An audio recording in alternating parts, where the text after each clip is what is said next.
जुनसुकै तन्त्र ल्याउनुस् यस्ता भ्रष्ट नेता पाल्नु भयो भने केहीले पनि काम गर्दैन। पहिला यी भ्रष्टाचारीहरूलाई फालौ, त्यसपछि जे ल्याउने हो ल्याउला, जे फाल्ने हो फालौला। पहिलो काम भनेको यही हो।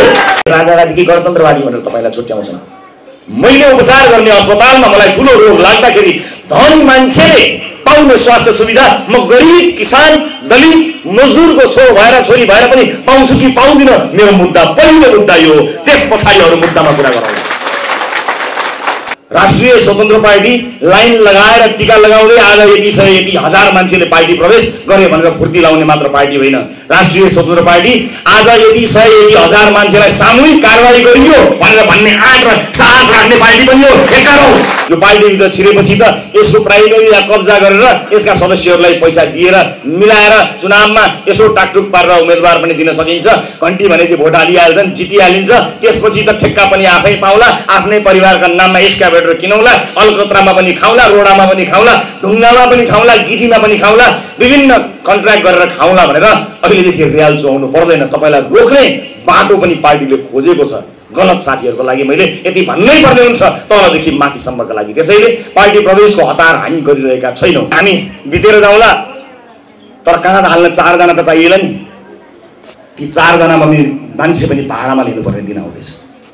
कहाँ हाल्ने 4 जना भाडामा पैसा तिरेर खोज्नु पर्ने छ, अथवा अगाडि नै म बितिसकेपछि मलाई कहाँ हाल्ने मान्छे को होलान् भनेर जिउँदै तिनलाई चेक लेखेर दिनुपर्ने दिन आउँछ। यदि अझै पनि तपाईँ त्यही बसिरहने हो भने, त्यहाँबाट बाहिर ननिस्किने हो भने, एउटा राजा चाहिन्छ भन्ने छ, अर्को चाहिन्न भन्ने छ, अर्को हुन्छ भन्ने छ, अर्को हुन्न भन्ने छ, अर्को पाइन्छ भन्ने छ, अर्को पाइन्न भन्ने छ।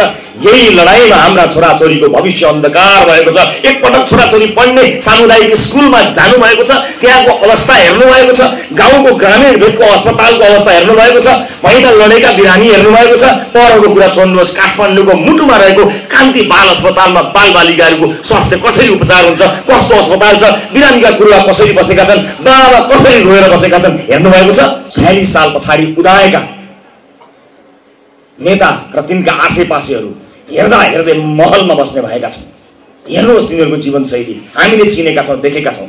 जुन गणतन्त्र भएका देशभरि चरमचुरीमा पुगेको देखेकै छौँ। योभन्दा राम्रो व्यवस्था पनि छ, यही व्यवस्था पनि नराम्रो अभ्यास भएको पनि छ। तर हाम्रो लडाइँ आज चाहिँ त्यो होइन। होला कुनै दिन गर्न परे गरौँला, तर आज हाम्रो लडाइँ नै त्यो होइन। जब हामीलाई ठुलो रोग लाग्दा उपचार गर्नको लागि हामीले घरखेत बेच्नुपर्छ, तर एउटा नेता हाच्छुमा आउँदा सिङ्गापुरमा गएर उपचार गर्छ भने हाम्रो प्राथमिकता के?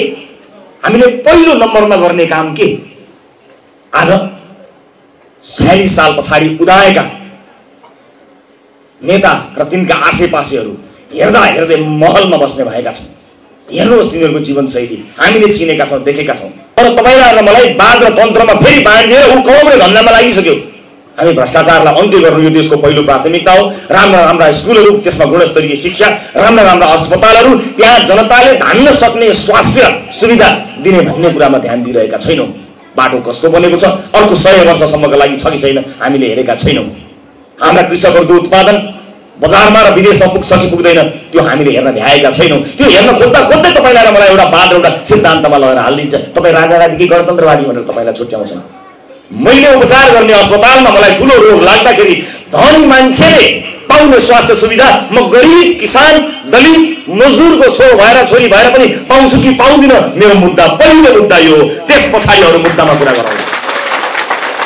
अब तपाईँलाई वाद र सिद्धान्तको परिचय पत्र खोज्नका लागि आउँछन् र तपाईँलाई र मलाई बाँडिदिन्छन्। किनभने हामी यहाँ एउटा बानी छौँ। एउटा राजा चाहिन्छ भन्ने छ, अर्को चाहिन्न भन्ने छ, अर्को हुन्छ भन्ने छ, अर्को हुन्न भन्ने छ, अर्को पाइन्छ भन्ने छ, अर्को पाइन्न भन्ने छ।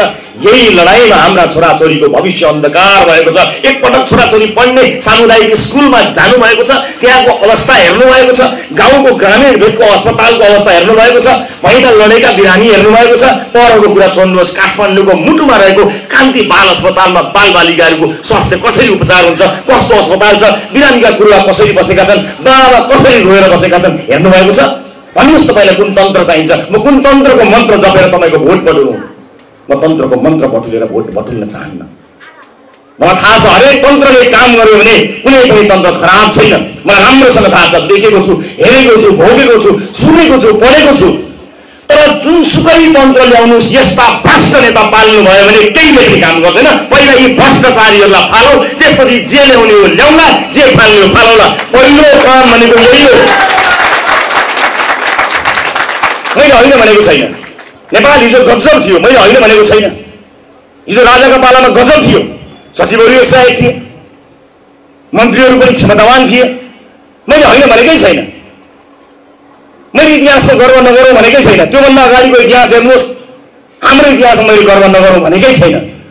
तर इतिहास जति सुन्दर भए तापनि त्योभन्दा सुन्दर भविष्य बनाउन त हामी सक्छौँ नि। त्यसका लागि यी भ्रष्टहरू जसले राज्य कोषलाई कब्जा गरेर राखेका छन् नि, यिनलाई नफाली त सम्भवै छैन। होइन भने ल जुनसुकै तन्त्र ल्याउनुहोस्, जो भ्रष्ट नेतृत्वबाट देशलाई मुक्ति दिलाउन सकियो भने, अनि त्यसैबाट पनि पुगेनछ भने योग्य हिम्मतवाला क्षमतावान होनहार योग्य पढे लेखेका योजना बनाउन जान्ने, तर्जुमा गर्न जान्ने, हरेक क्षेत्रमा वडादेखि केन्द्रसम्मका 101 नेताहरू पठाएर हेरौँ, त्यसपछि पनि देश बनेनछ भने तपाईँले भनेको मान्छु म। अहिले एकपटकलाई मैले भनेको मान्नु होला कि जान्नुपर्छ कि मान्नुपर्छ।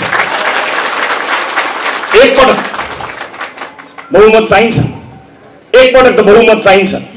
होइन समानुपातिक मात्र तिमीलाई दिन्छु, प्रत्यक्ष चाहिँ उनीलाई दिन्छु भन्नुभयो भने तपाईँ यो देशमा भ्रष्टाचार आदि मात्र सकियोस् भन्ने चाहनुहुन्छ, आदि चाहिँ राखिरहन चाहनुहुन्छ भन्ने बुझिन्छ।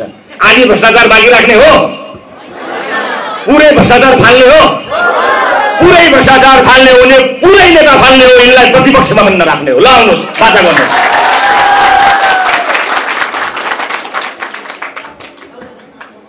अब आउने निर्वाचनसम्ममा तपाईँसँगको भेट कतिवटा हुन्छ मलाई थाहा छैन, हुन्छ कि हुन्न पनि थाहा छैन। तर मेरा कुरा यिनै हुन्। म आफ्नो कुरामा अडिग छु। मैले टेलिभिजनमा कार्यक्रम चलाउँदाखेरिको पहिलो श्रृङ्खलामा बोलेका कुरा पनि यिनै हुन्। म आफ्नो कुराबाट डेग हल्लिएको छैन, तल माथि भएको छैन, 1 इन्च हल्लिएको छैन। तपाईँ कतिपटक हल्लिनुभयो सम्झिनु होला। म अझै पनि राजनीतिमा सम्भवतः 10-15 वर्ष मात्र रहन्छु, 1 इन्च हल्लिनेवाला छैन। मेरो मुद्दा यही हो, म यही अडिएको छु। मलाई थाहा छ व्यवस्था परिवर्तन गरेर पनि भ्रष्ट नेता पालेको देश कहिल्यै हुन लाग्दैन। पहिला भ्रष्ट नेता फाल्ने, भ्रष्टाचारी फाल्ने, एउटा वडाको भ्रष्टाचारलाई ठिक गर्न सक्ने क्षमता हामीसँग छैन भने देशको भ्रष्टाचार हामी गर्न सक्दैनौँ। त्यसकारणले हामी त्यसका लागि योग्य मान्छे बोकेर जाने हो। यतिका वर्ष भोट हाल्नुभयो, यतिका वर्ष देख्नुभयो तपाईँले।